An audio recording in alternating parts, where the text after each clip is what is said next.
here is my review for Tokyo Ghoul Route A, Episode 5. So with this week's episode of Tokyo Ghoul, I'll say this was a much better episode than last week's episode. Just given the fact that the animation was a little bit better here, though there's still some weak points within the animation, which I will talk about later.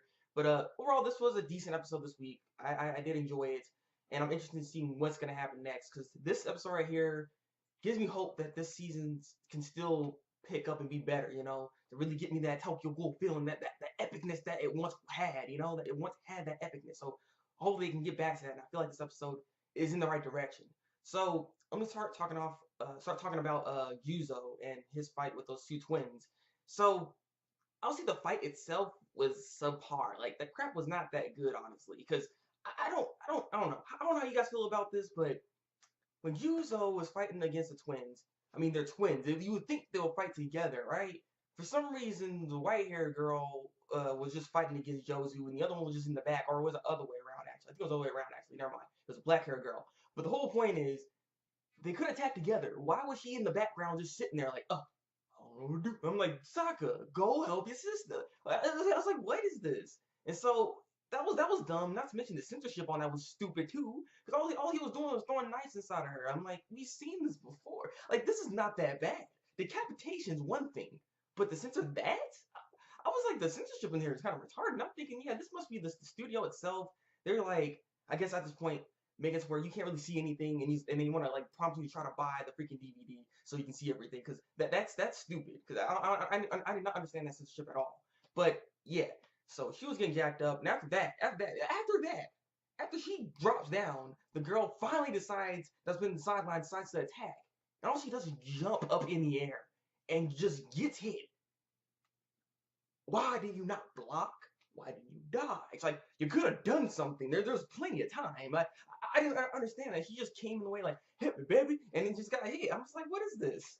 So, I mean, that's why the fight itself was just kind of lackluster. I mean, even the beginning of it was like, okay, the animation was a little sloppy there, but like I said, the fight was okay. It wasn't really all that great. But I do like this, like the fact that when it comes to the story progression and everything like that, we get to know more about the twins, and they actually wanted to become investigators at first, but later on something changed within them. Probably could be based on what Jozu, because what Jozu said after the twins' friend died and everything, it was kind of really insensitive. It was really insensitive, and that made them upset. So it didn't seem like they actually were friends like that back in the day either, of how they knew each other. So yeah, it was something there. So like I said, I like that we did get some progression on the story on these two right here. They seem like they're gonna be quintessential to the rest of the story here. So it's interesting. And I'm just thinking that at this point, they must have saw something when it comes to the CCG. Not to mention, I mean, with the CCG having Jozu, that's another reason why they probably wouldn't want to freaking go in there, because they think all of them must be crazy or something then too. So they must have seen some stuff, which is why they decided to be ghouls or half ghouls. So it's interesting. I like that. I like that. Let's talk about Shinohara and Ayato's battle. Ayato pretty much loses. He didn't even stand a chance against Shinohara. I was like, God dang, man. But I guess all he wanted to really do was just try to touch the armor, because that armor is his dad and everything like that. And he was feeling really, really emotional at that time. So yeah, we know, yeah, he really cared about his father actually. Even though he acting like all tough and stuff, like he's actually really soft on the inside, like a freaking marshmallow. So this guy, you get to see a flashback of him when they were kids, and his father was still alive and everything. Read a story to him and everything like that. And it was a nice little touching moment there. And I was like, I felt it a little bit. I'm like, oh man, it's okay, Ayato. It's okay, it's okay. But he loses though. So after Ayato actually loses, Shinohara's about to do the finishing blow, but that's when Kaneki comes out of nowhere, and just freaking knocks Shinohara out the way and Ayato out the way, and he's just like in this crazy Centipede madness mode. But then we cut to Amon, and we see that Amon sees those two twin girls, because he actually taught them at one point in time, when he was an investigator, which is why they wanted to become investigators in the first place and all that stuff. So yeah, they know each other, and he's like, hey, aren't you done? And then they ran away and everything like that. So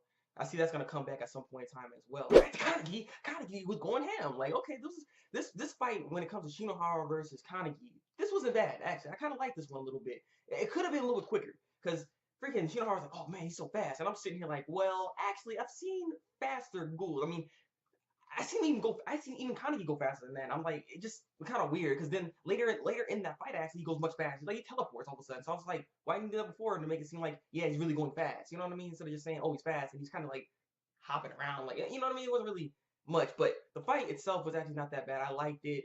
Shinohara was going in though. He was not giving up. He was like, nah, man, I ain't about to lose. I ain't about to lose. But yeah, Shinohara ends up losing to Kaneki. Kaneki is like in this rage mode and everything. He's insane. He's insane. He's all count down to 7. When you count down from 1,000 and crap like that, from the whole torture thing. It was crazy. Like I like that a little bit. Like, ooh, ooh. After Shinohara loses, do not fret. Shinohara is not dead. He's not dead. All Kaneki did was actually eat the armor off of Shinohara. So that's really all that happened. So don't feel like, oh no, he's dead. No, he's not dead. Don't worry about it. So as Kaneki is eating the armor off of Shinohara, we see Amon come in. He sees this, gets really upset, gets wide-eyed, and he's like, I pass, and freaking attacks him and just owns him. Like literally just owns him. And that right there to me was kind of weird because I mean, Amon's not weak, but I mean, Kaneki was like this beast mode thing. Why did Kaneki just let him beat the crap out of him? Like that was a little weird, honestly. But nonetheless, Kaneki ends up losing, and he's just like, "You're so normal, go right, right." And then also he's also trying to say that because he also wanted answers from Kaneki as well, because he doesn't understand why Kaneki let him live, let Amon live. So he's trying to get answers out of that. He wanted to know what's going on, and so after he says, "You're a normal ghoul, right?" That kind of snaps him back to being normal in some cases, and then he's like, "I don't want to eat anymore." And I had to pause right there because that's weird for you to say on the simple basis of you guys should understand at this point now that Kaneki has eaten a lot of ghouls, and there's a lot of people in general, actually, which is why he has the power that he has now. So, yeah, for him to say, "Oh, I don't want to eat anymore," I'm just like, well, I mean, the resolve that you had in the first place, I believe, was to protect people, and you need the power to do that. So, I believe that's why you're eating, but I mean, as I was saying, this is kind of weird when it comes to Kaneki. Like, it's kind of almost contradiction in some cases. Like, I don't know what is really going on with this boy. Really, it's a bit confusing. But honestly, I think we're all supposed to be confused a little bit because he's confused himself. He doesn't really know what to do exactly. I feel like. So, like I said, the reason I got that power because he ate a ton of freaking ghouls and so on and so forth. And like I said, for him to say that he don't want to eat anymore, I'm like, okay, maybe he regrets doing all this, but I don't know. Like I said, we need to get more into Kaneki. Like I keep saying in each review, we need more Kaneki. Get more inside his mind. We need to know everything when it comes to him. But yeah, after that, we see the real Owl come in and actually get Ayato and Kaneki out of there and everything like that. And that thing, that crowd looked scary. That thing was huge and just ferocious and just coming in like it's a titan crowd. Like, god dang. I thought the thing's about to eat everybody, yeah, but no, he saved them, and that's pretty much the end of the episode there. So, like I said, this was not a bad episode. We need more Kaneki, like I keep saying, I want more Kaneki. We need more insight what's going on inside his brain. It's interesting that this boy even went crazy like that because of this mode that he went into. The mode's actually pretty nice as well. Looks pretty nice. It's really, really powerful. One of my questions I actually have when it comes to this episode is concerning that guy that Kaneki was facing up against in the last episode. What happened to him? He just disappeared.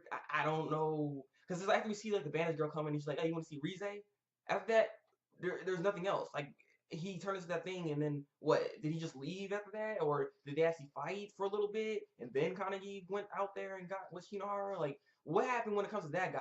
I'm kind of curious when it comes to that, because I don't know. That was kind of weird, but yeah, I like to see a little more actually those twins too, because it's interesting. So I'm curious of who actually did the surgery on them to make them have ghouls in the first place. I want to guess that it might be freaking Kaneki's doctor that did it to him, and I'm curious what ghouls maybe that go inside of them too. Maybe there's some like significant ghouls that are actually inside those two twins. I don't know. It's interesting. Yuzo is pretty beast. Don't want to mess with him. Yeah. I'm done. Leave a comment below. Tell me what you think of this week's episode of Tokyo Ghoul Route A. Like this review and subscribe to my channel for some more Tokyo Ghoul reviews from me. See you guys from the Breakmaster. And until then, people, break out.